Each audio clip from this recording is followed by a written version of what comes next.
ये भाई डांस करेंगे, देख ही लिया जाए आज, क्योंकि रोशन भाई के घर में सब लोग आए हैं। हाँ आज थोड़ा सा कर भी लीजिए, बड़ा अच्छा कर रहे थे डांस, बहुत अच्छा।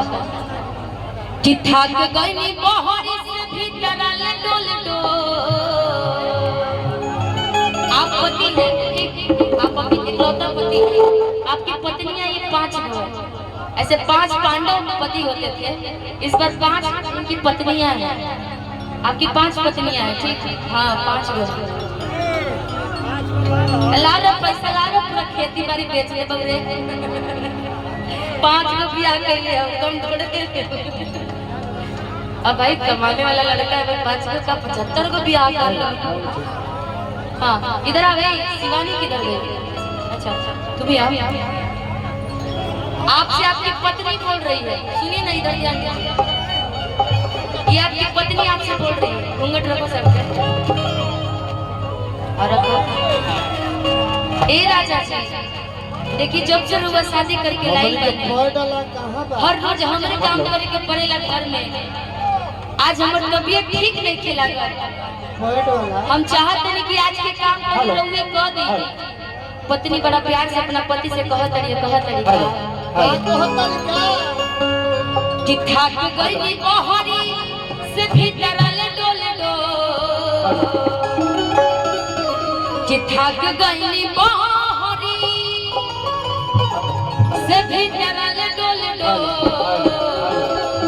गोबिया बेलय बलमुआ तू रोटी तने गोल गोल,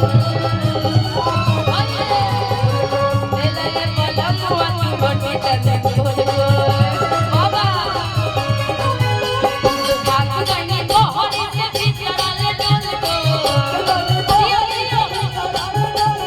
थक गई बहरी से भी डरल डोल डोल।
पति को मनाना है तुमको, ये तुम्हारे पति है, तुम पांचों के अकेलौते पति है। पति बढ़ता पत्नियां होती थी, आज तक पत्नी बढ़ता पति हो रहे हैं। ये तुम्हारे ससुर है, ये हम सब रुसे हुए काले भगत क्या किया है बेटा? वो तो सजा हरिया का बाबा वही खाए रे, बाबा वही खाए, ओ बाबा वही खाए। बड़ा से मन डलोली है चिल्लाए, लगी है चिल्लाए, अम्मा लगी है चिल्लाए। वो बड़ी खड़ावी तकाई दिली बोल, वो बड़ी खड़ावी तकाई दिली बोल, कि खोपड़ी खड़ावी ना कि कई दिली बोल। ए राजा जी बेला ये बलमुआ तू रोटी तने गोल गोल, बेला ये बलमुआ तू रोटी तने गोल गोल।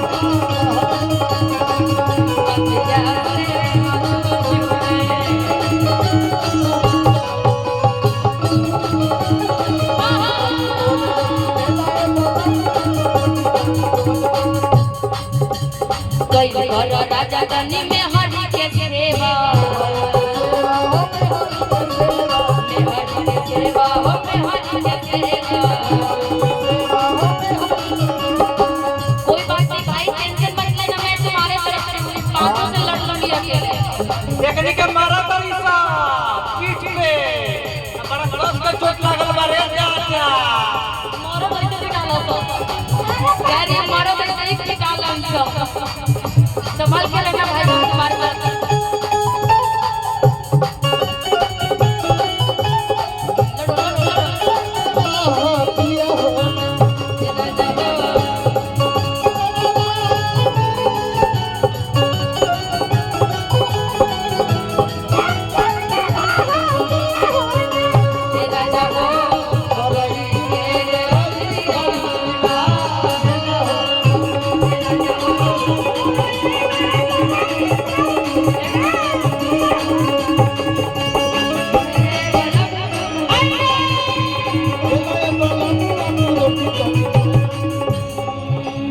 कोई घर राजा गनी में हरि के सेवा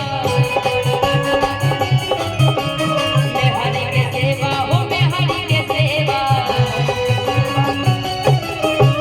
सब दोनों भेटाई राजा रतिया में मेवा सब दोनों भेटाई राजा रतिया में मेवा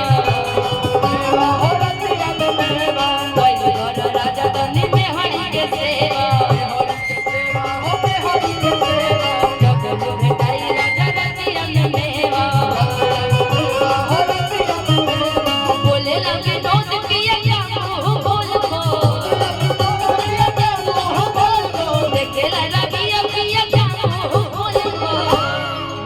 लेकिन जानते हैं तुमको देख करके इन लोग को देख कर एक ही गाना मुझे याद है। अच्छा मिथुन ये क्या बड़ी लेट से आया अच्छा लेट हो गया ये हमारे मिथुन भी है मशरूम जी किसी को खाना होना इनका